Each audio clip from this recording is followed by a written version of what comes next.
So, like many of us, myself included, when I bought my truck, I noticed when I took it for a test drive, the speedometer was out. Uh, Seemed to be when I was doing about 100, my speedometer read about 90. So if I'm driving on the road and the speed limit's 100, I got to make sure that my speedometer is at 90 because there's that 10-kilometer difference. The reason because of that is so the truck came with 245 75 16s. I've got 35s on there, which basically are close to a 315 70 17 tire. And you can see down here, revolutions per mile / kilometer is a negative difference.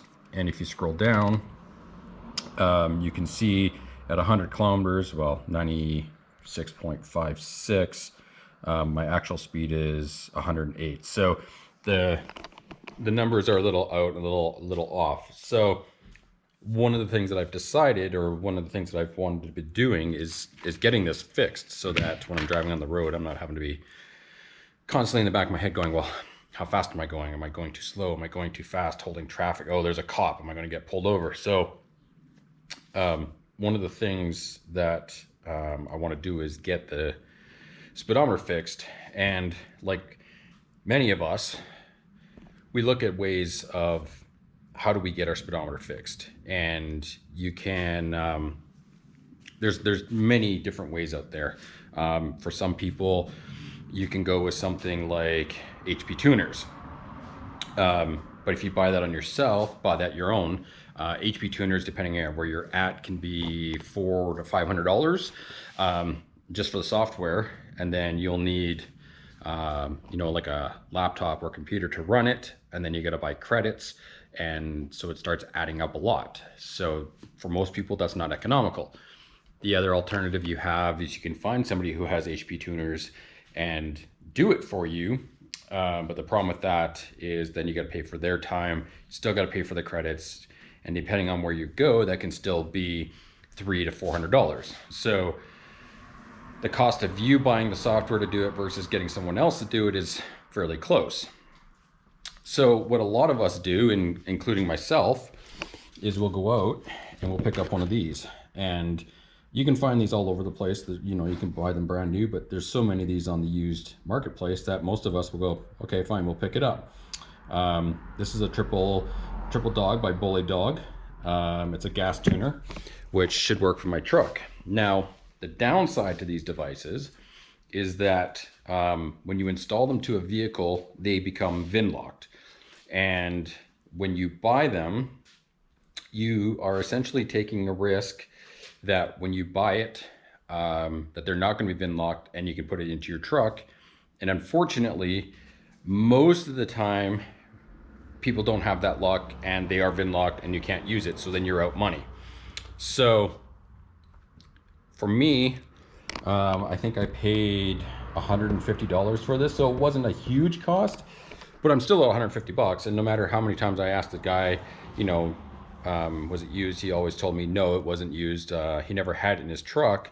And when I loaded it up, it actually found out that yes, it actually was used.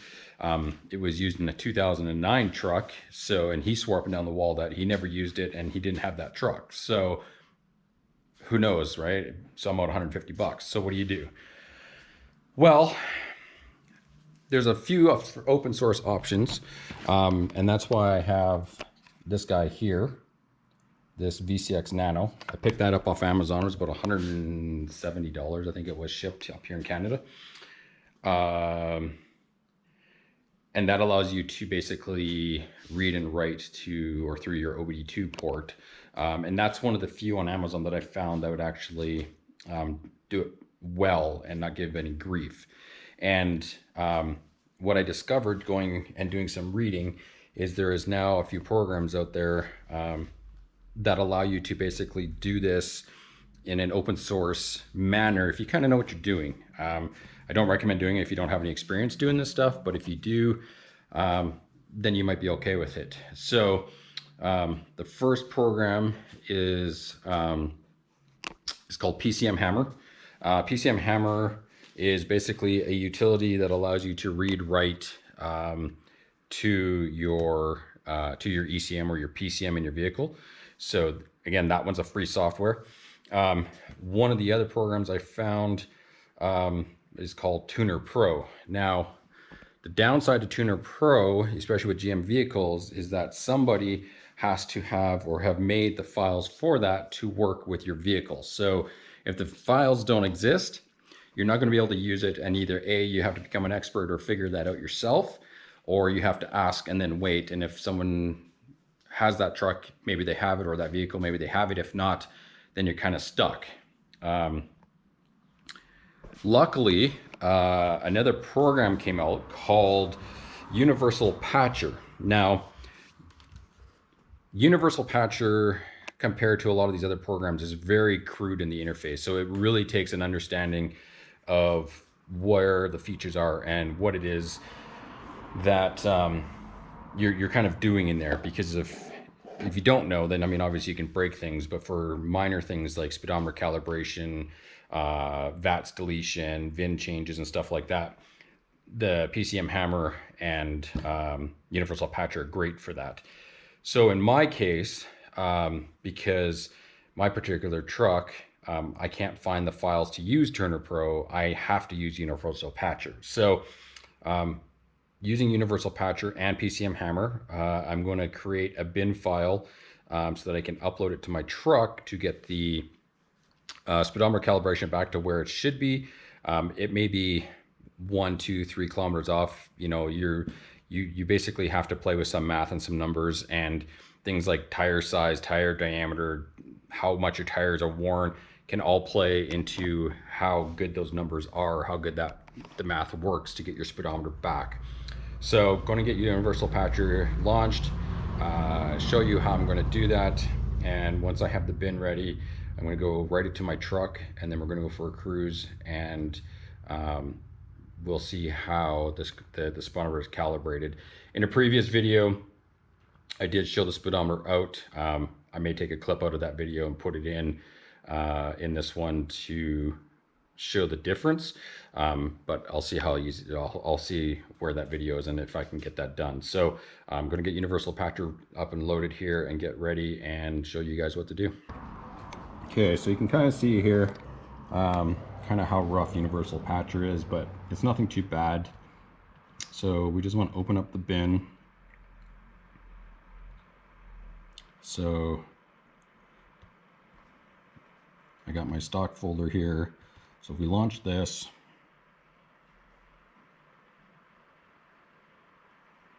you can see down here at the bottom it's doing some stuff. Okay, so it still looks like it should be good now. So now, if you just use this tree, each one of these does something different, but if you use this tree and click on the second plus sign here, you'll see it gives us a speedometer. And what you want to look for in here is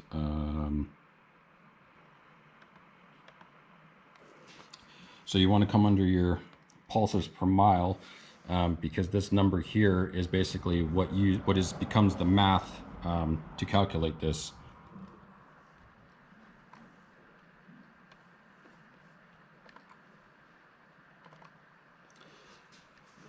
And so now down here, it will give you a bit of a blurb of how to do the calculations and the math to come up with this revolutions per minute. And I have this file here, which kind of explains it. So the breakdown will tell you that the value you need is the value for HO101, which this here is the H101 value. So to figure this math out, basically it says here that H0101 is the vehicle speed sensor pulses per mile. So that's how this math gets figured out. And then you got HO102 and HO103, which is your speed sensor and your gear ratio. So you can see 370C3 or 17 or 40. In my truck, it is 40. Then you need to know your tire diameter, and that's just simply going out and just measuring your tire. Every tire will be different because things like tire wear and, you know, a 35-inch tire may be actually a 34.5-inch tire. So it's sort of all, you know, you gotta measure your tire to figure that all out. So if we sit here, so we know that we need, so if we look, so H0101 is math wear O. So if we take the math, so H0102 times H0103 times 63360, divide that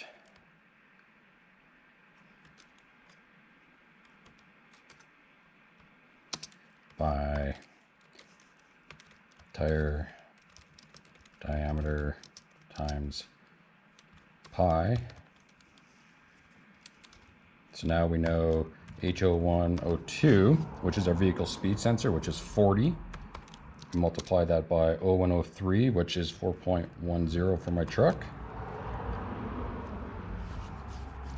We multiply that by 63360, divide that by tire diameter, which my truck is 35-inch tires, but we'll go say, you know, 34.5 times 3.14. So we break this down. So open our calculator.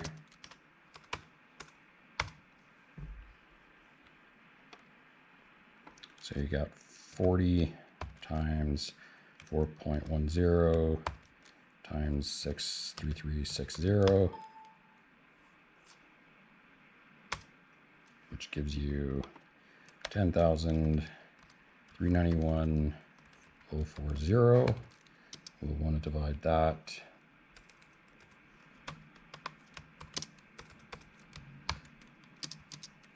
by 34.5 times 3.14, which gives us 108.33. So now if we take 10,391.040, divide that by 108.33, 10,391.040 divide by 108.33 gives us 95,920.243. And if we go back to Universal Patcher, and we copy this number. So this is the stock number here. So 111,027.3438. So this is our new value. This is our old value. So we go back to our calculator. We minus 95920.243. We have a difference of 15,107.1008. So now we want to take this 95,920 by 2.243 and change that number.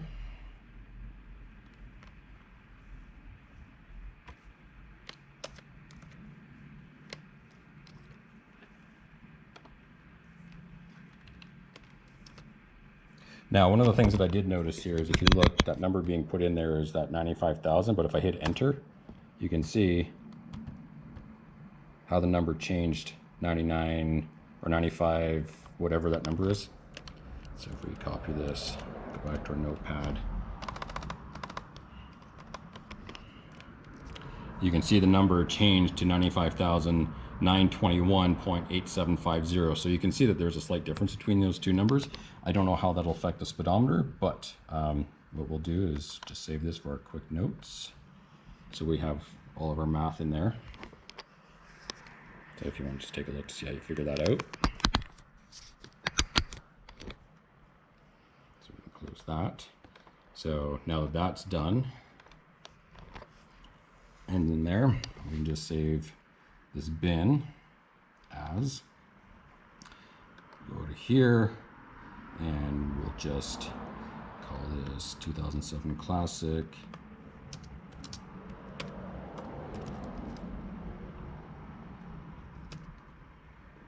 So I'm just going to name it as 2007 Classic Speedo and apply modifications. You can see everything is done down here. So this file is good to go. So now what I'm going to do is I'm going to take my laptop, I'm going to take my programmer, and I'm going to go to my truck. I'm going to write this to the truck, and then we'll go for a drive and see how the speedometer is. Okay, so I got my Nano plugged in, got my laptop going. So we're just going to go into PCM Hammer, go into Tools, write parameters, gives you this big blurb, hit yes. I'm going to choose my Speedo ROM, asks if it's been on for 10 seconds, does a countdown, and then she goes. And now she's going to start writing. So I'm going to let this go, and then we're going to head off for a drive and see where we're at. Alright, so if you look, you can see I'm doing about 60-ish. Not quite, but almost. So there's about 60. Phone's showing about 59, 58. So it's not 100% perfect, and I could easily fine-tune this a little bit more so that the speedometer is over.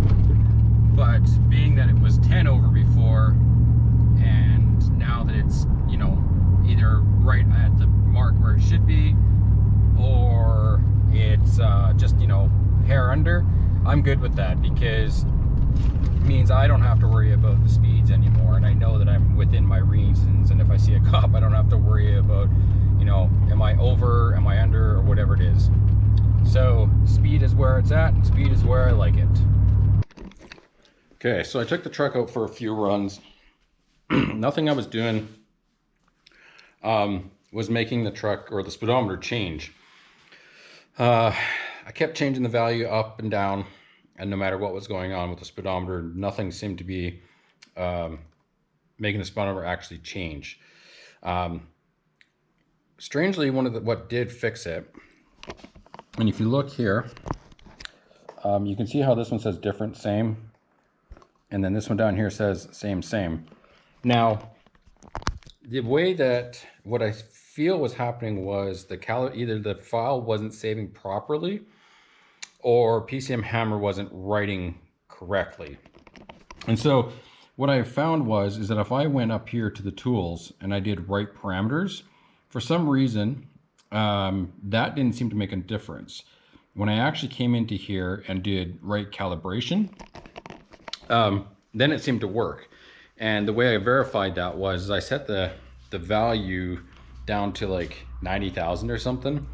And then when I went out to drive, what I found and what was noticing was happening is the speedometer would climb very quickly, and then the GPS would be only saying like 50 when I was doing 100. So eventually what I did is I went back, and based off of the parameters that I had set based off of the math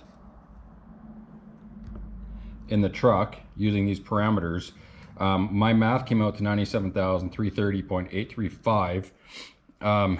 What I decided, or what I could get it to as close as possible, was 97,328.125.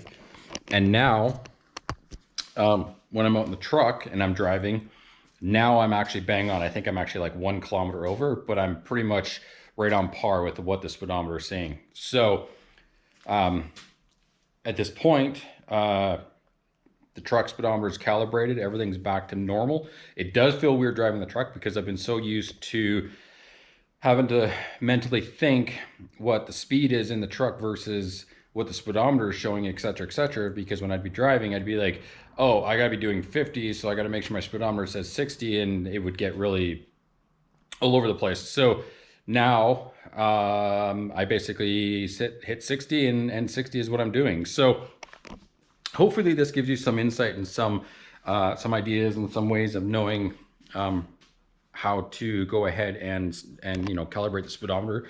I don't know if this will be the same for other vehicles, but I know for my '07 Chevy truck this worked perfectly. So I'm glad. I mean, it sucks that I spent $150 on the Bully Dog to try and use it and find out it's locked. Yes, I did call them, and yes, I did reach out, and they did tell me that no, they can't help me. It's too old. So I was a little frustrated at that because it isn't that old. There should be no reason why they can't help with that. But apparently they don't want to. And instead what they basically said was, if you want to use it, then we can give you a $300 discount on a new one. And a new one was like $600. So to me, it still wasn't worth it. In the end, I already had the laptop. So basically I had to spend the money on the VCX Nano, which was about, I think, $170 Canadian. So all told, I was in for 300 and change. HP tuners would be probably another $100 to $200 on top of that. So you have to decide which way you want to go. HP tuners is a much simpler way. It has a wizard in it, so you don't have to do all the formula calculating and stuff like that. But if you have a little bit of knowledge about these types of things and aren't afraid to get a little dirty, it's pretty simple to do. Be aware that when you are doing these things, you can break your PCM. So, it's one of the reasons why I made the harness and had a backup one in case something did go wrong. But other than that, it was pretty straightforward. Got my speedometer calibrated. Now I don't have to worry about the speeds. Now I don't have to worry about the cops. Now I don't have to worry about anything in the truck until either I change the tires or something happens. So hopefully you learned something from this. If you have any questions, let me know, and I'll try and do my best to answer. And if you do have any, if you have questions on how to use these things, again, let me know, and I'll try and help where you are. So for now, that's it. And thanks for watching, and we'll see you in the next one.